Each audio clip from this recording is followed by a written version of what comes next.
You were asking about your grandfather's forefathers, shall we say. Your granddad Donald, which is my father, his father was John Oliver Crawford. And he was born in Girvan. He was born just outside Girvan at Dipple Cottages. And he was born on January the 3rd, 1896, which is a real long time ago. And that's him there. He smiled once in a while, but rather dour man, as I recall. Very unlike my father, who was always the happy chappy.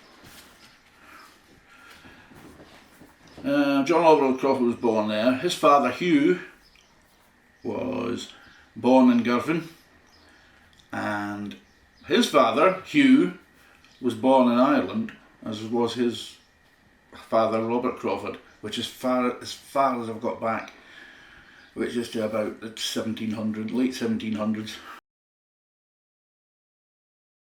It's been a haven and sanctuary for pirates, smugglers, religious dissenters. They say the Romans might have been there, Spaniards and British and Scottish soldiers. It is a volcanic plug of an extinct volcano, and they use it these days for curling stones, for the hard granite. That's the factual stuff. But, as I say, there's no smoke without fire. So the Cailleach was, I believe, a Scottish giant lady, a giantess, and as she was striding to see her kin in Northern Ireland, a pebble fell from her apron, splashed into the water, and was Ailsa Craig, the fairy rock. This giant was a myth. There are stepping stones up near Loch Etive that she used to get to the water. There are remains, massive rocks near there, which are said to be the remains of her house. So one never knows.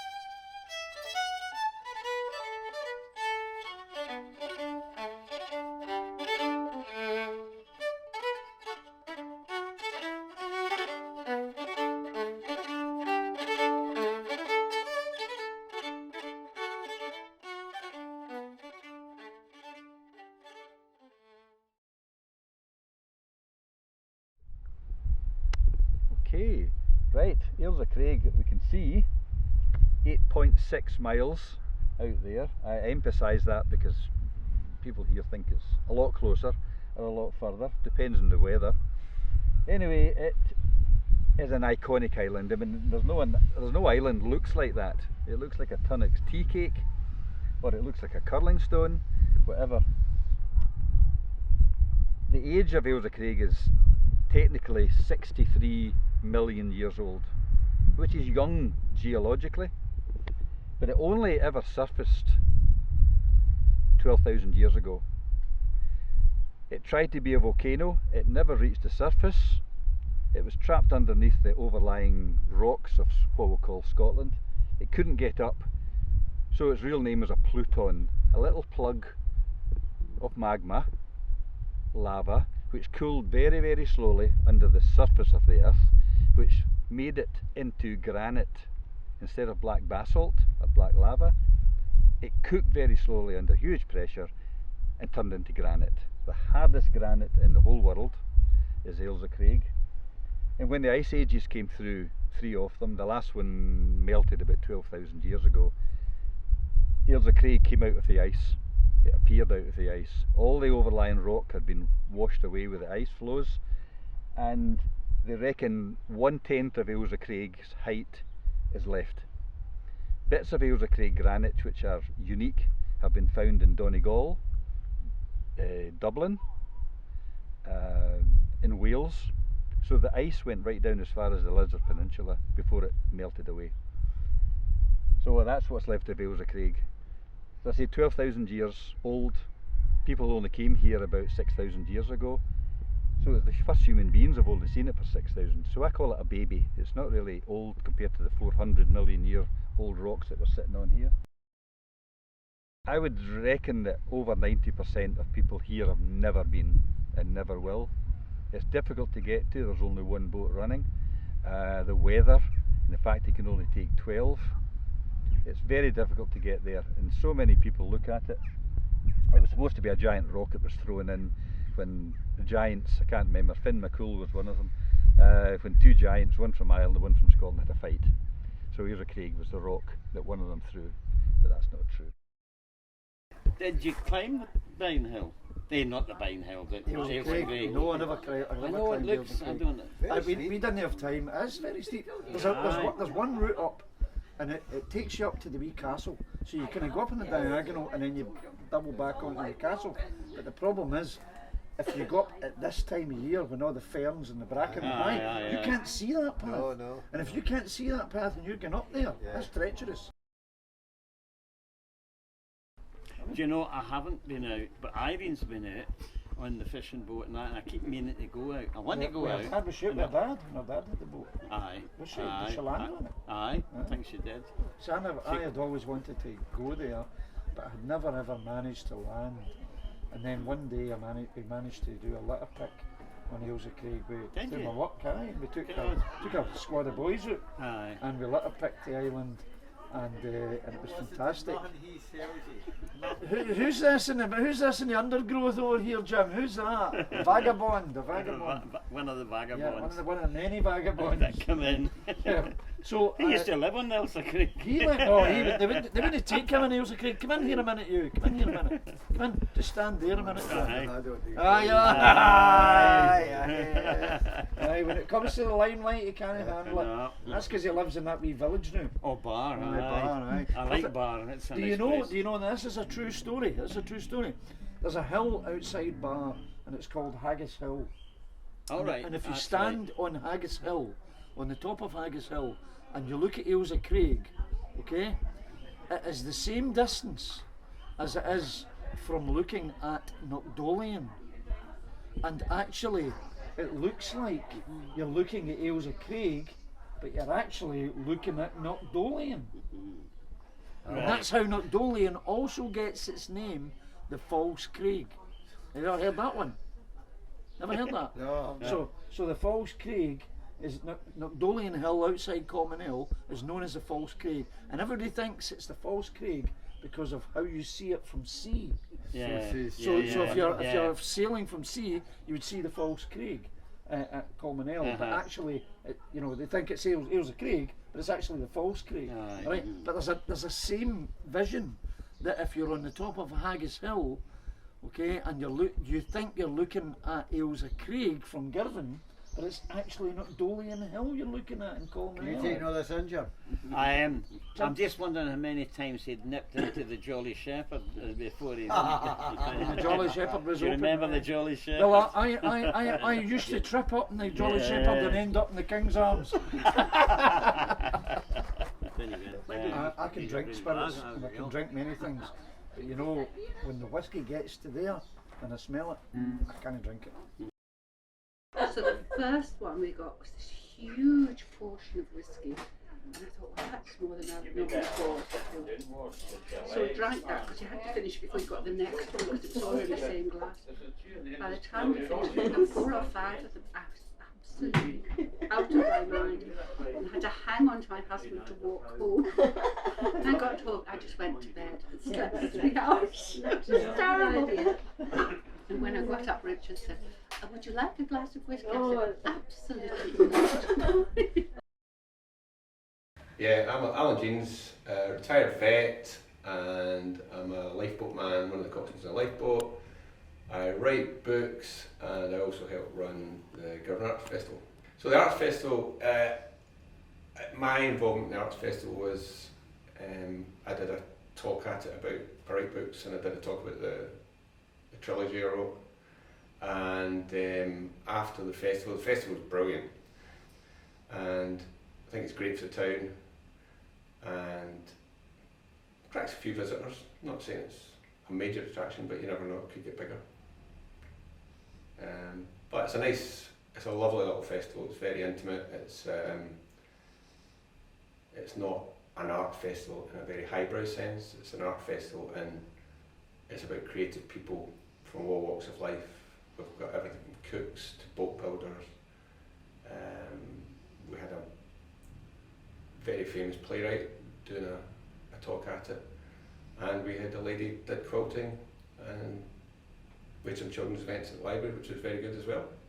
So the whole community sort of joined in, and 5 of the speakers were local speakers, and these were just local creative people, and that's what we're trying to showcase. Hi Phoebe, it's lovely to see you, and thanks for coming to the second Girvan Arts Festival. Last year I wasn't sure I could ever say that there'd be a second arts festival. I had 2 friends, Derek Hall and Brian Neve, who gave me some money to start a festival, and originally I was going to do a literary festival. The festival, I hope, will always be about creativity. Anyway, I was absolutely exhausted, because I did it all myself last year, and by November I think I was slowly recovering, so it took me a long time emotionally and physically, because I'm getting quite old, to pull myself together, and people were saying, are you going to do it again? And so I've got help this year from Alan Jeans, whom of course you've been in touch with, and Jill, who just introduced the speakers from Grants. And it's absolutely fantastic. Last year it was a bit cloudy and a bit windy, and this is perfect this year, because people, well, when the sun's out, people are happier, you know.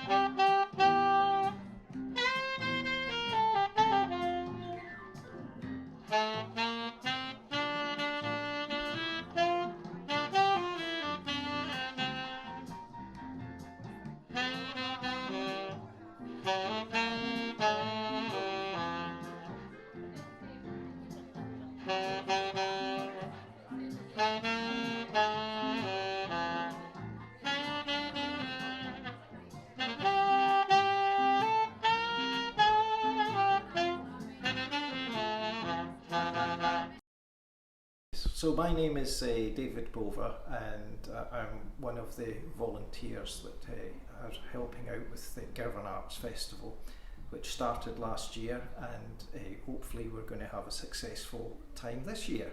Mm-hmm. And my connection with Girvan is I was born and brought up in Girvan and used to live above the harbour.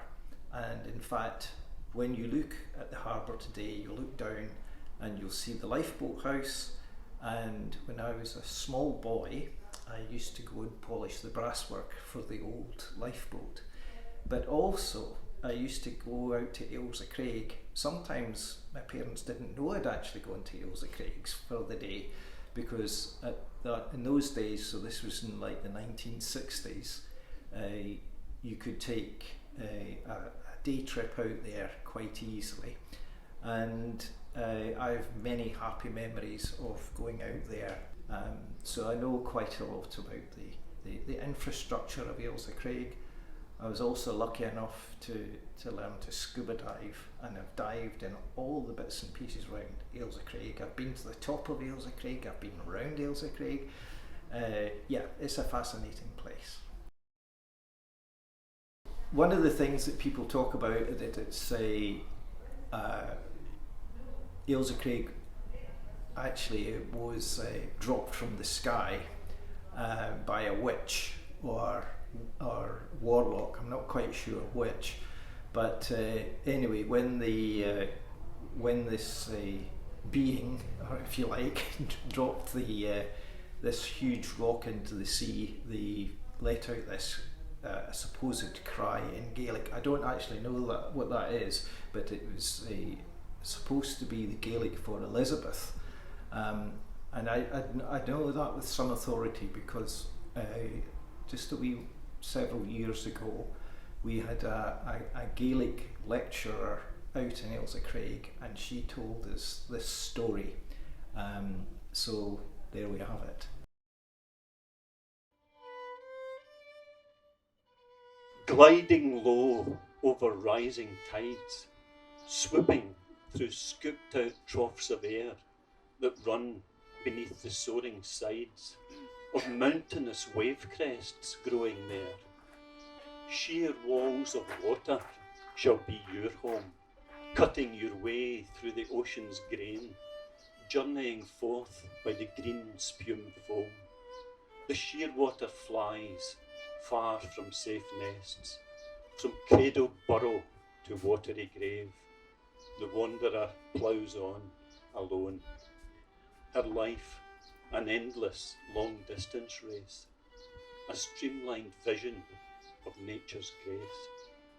The salt-laden miles are her dominion, the wind and the weather her constant companion, crying her song to the fathomless ocean, surfing the churn of the water's swift motion. Never halting, never ceasing, she glides out her life in headlong flight. Her wingtips circle the depths of night, drawn by some instinct within her soul that points her home where the breakers roll. At last, to the cliff by the soft grass furrow and the quiescent peace of her own safe burrow. One of the boys the other day there, I was telling Alan, one of the characters in the yard, and I was walking in the shed, we're the old timers now, Ken, so I was walking in the shed, there was a boot lying on, whose boot's that? So I walked in the door and I seen a sock flying up there, and I'm like, what the hell's that? He'd been cheeky to one of the other boys. That's the character. You can name him. You can Snowy. Snowy Peter Rod. And he's like, right, he's got him with the toes. He's got his boots and socks off because he went up to him and he's like, you old age pensioner kind of thing. It's a joke.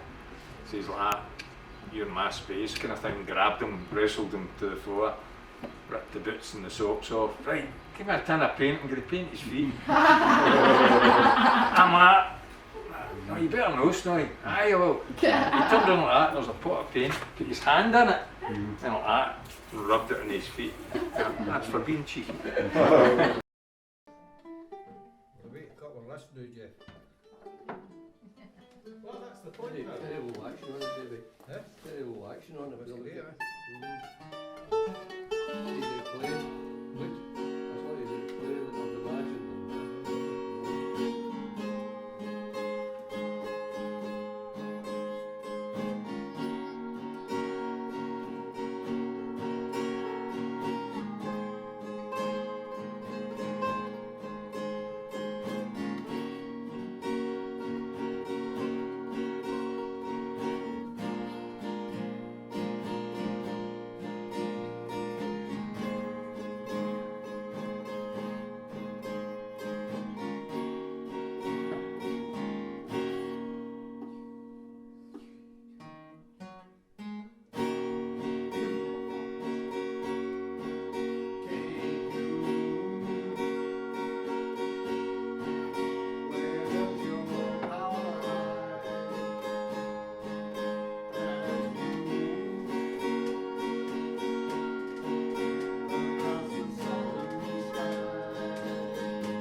This is a wee song called Hasta Luego, and it's Till We Meet Again, Spanish. It's a story about the Scotsman that goes and fights in the Spanish Civil War against Franco, and he loses his life in the process.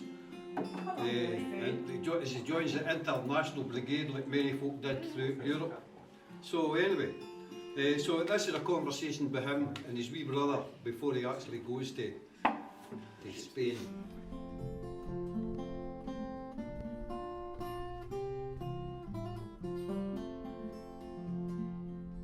Rob didn't go to the football that day.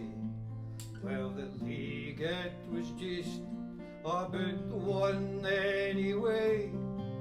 He said there was something he just heard today, and he spoke about folk he called fascists. He said you're old enough now, Tom, to go on your own. I'm sure that you can the right bus to get on, and I was need to tell him where he was gone, and he said he was headed for Paris. He said, give me a hug, give me a smile, ask a man, he'll lift you the turnstile. Wave your red banner and hear the crowd roar, but always remember, it's football, no war.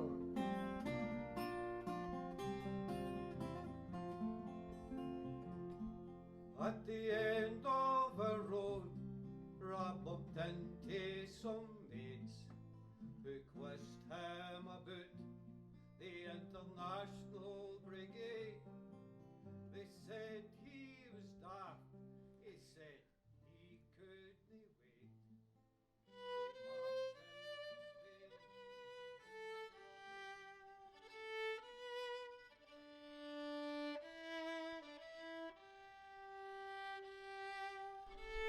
Take me back to Girvan shore, that I may rest my gaze on Aram, Kintyre, and Ailsa Craig, and remember happy days. Take me to the old mill road, running by the bine, and let me see her craggy face for Auld Lang Syne.